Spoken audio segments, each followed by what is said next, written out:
ma team Let's Go, j'espère que vous allez bien, je me porte super bien.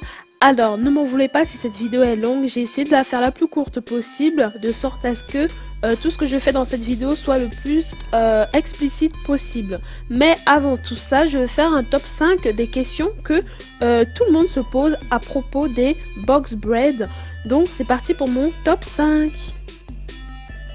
Alors la cinquième question qu'on peut se poser de façon générale, c'est quel produit utiliser sur les cheveux avant les tresses. Alors mon produit c'est le Coconut Oil, formule de la marque Palmer's. Donc c'est une hydratation de longue durée, en plus ça fait briller les cheveux. Donc voilà. Alors la quatrième question, quelles ont été les difficultés rencontrées? Alors pour ma part, ça a été très difficile de coiffer du côté opposé de ma main droite, donc sur le côté opposé complètement parce que je suis droitière et quand on est droitier ou gaucher et qu'on doit coiffer de l'autre côté, eh ben c'est très difficile. Alors la troisième question pourrait être comment couper ces mèches? Alors ma réponse évidemment correspondra à la taille des mèches que j'ai sur la tête actuellement. Alors dans le paquet j'ai deux grandes portions, dont je prends chaque portion, je coupe en deux et puis je reprends chaque branche de cette portion, je recoupe encore en deux et ça me fait la taille que vous allez voir sur cette image. Alors toujours selon moi, la deuxième question la plus récurrente à propos des box bread que les gens pourraient se poser, c'est quelle mèche utiliser. Alors je ne pense pas qu'il y ait de mèche miraculeuse pour réaliser des braids.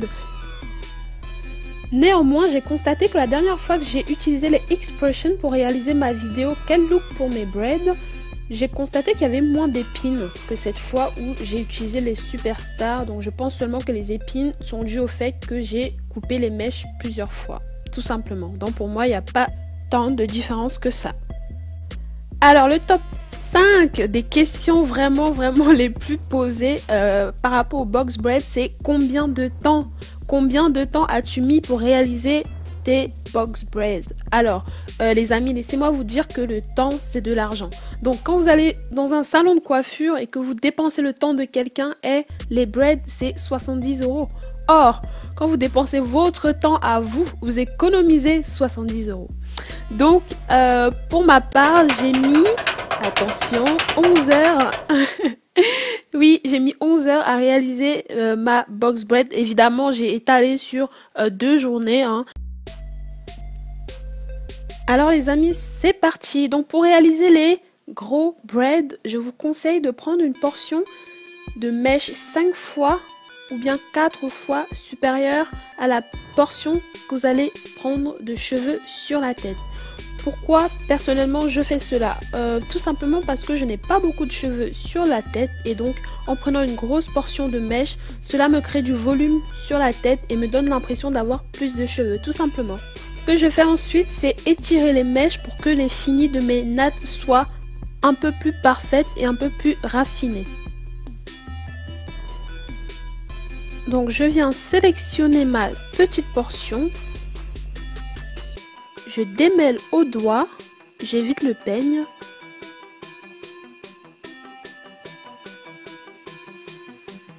J'attache le reste, histoire d'éviter de mélanger les deux lors des tresses. Alors pour commencer mes tresses, je viens encercler mon cheveu avec les mèches, comme vous voyez là. Et puis j'entoure et je natte. Il y a plusieurs techniques pour commencer des tresses. Alors vient le moment où le cheveu a besoin de plus de longueur. Donc vous voyez que je récupère la longueur sur la portion la plus grosse des mèches. Ensuite je bascule carrément sur le côté parce que ça fait mal de rester avec les bras en l'air. Alors c'est possible d'arriver à ce moment où une des branches des nattes n'a pas assez de longueur, donc on fait exactement la même chose que j'ai fait avec les cheveux, c'est-à-dire on récupère la longueur sur la portion la plus grosse. Alors si ce n'est toujours pas clair, je vous explique plus en détail. Alors vous prenez la mèche, 5 fois plus que ce que vous avez sélectionné sur la tête, vous l'étirez comme je le fais là. Sur les genoux c'est plus facile, vous étirez les pointes qu'elles soient raffinées comme vous voyez.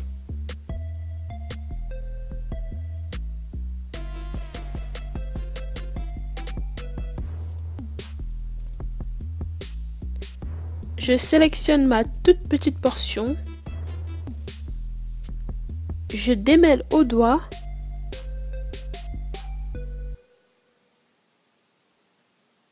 Pour commencer, je mets le cheveu au milieu des deux mèches. Voilà, j'envoie l'index de l'autre côté et puis je reviens natter comme vous voyez là. Donc j'espère que la flèche vous a aidé à mieux comprendre. Alors au moment où je sens que j'ai besoin de 3 longueurs égales, je prends la portion la plus grosse, qui évidemment faudra que ça soit à côté du cheveu, sinon ça sera compliqué.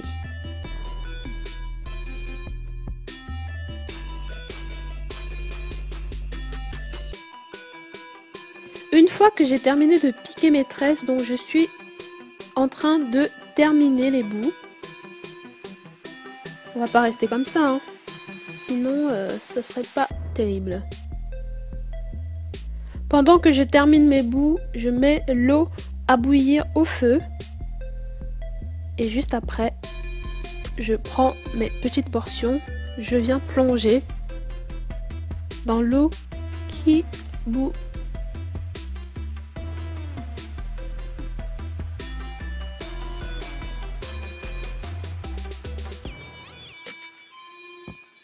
Je viens chercher ma serviette pour éponger tout ça. J'éponge vraiment et je reste un peu plus longtemps parce que une fois qu'on trempe longtemps dans l'eau chaude, et ben ça chauffe. Donc évitez de mettre sur la peau parce que ça chauffe. Donc je resserre et puis je reviens faire la même chose. Donc à chaque fois que je natte, je mets dans l'eau. Je mets dans l'eau. J'ai décidé de recouper mes épines le lendemain. Oui, ça explique pourquoi les mèches sont un peu pliées sur les pointes. Mais bon, c'est les risques du métier, hein. Donc voilà ce que ça donne de façon générale. Je ne suis pas trop fan des pointes en fait. J'ai l'impression qu'il y a des tailles différées. La danse de la joie. Donc j'arrête.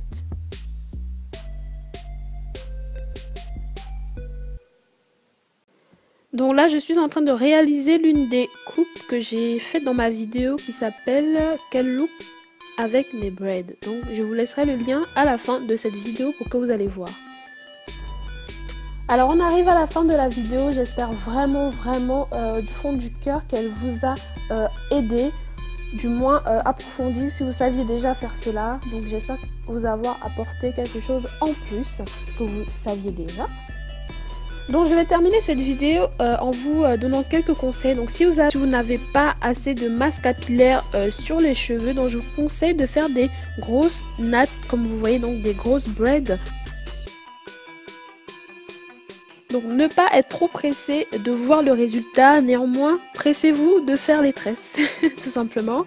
Et pour terminer, eh bien pensez à vous nourrir pendant vos tresses parce que je vous avoue que moi je n'ai pas mangé, j'ai juste fait une petite pause, voilà, pause où je prends mon chocolat chaud, je bois, etc. C'est important de s'hydrater pendant 11 heures de tresse, je vous avoue c'est pas facile, mais il faut réussir. Bisous, bye.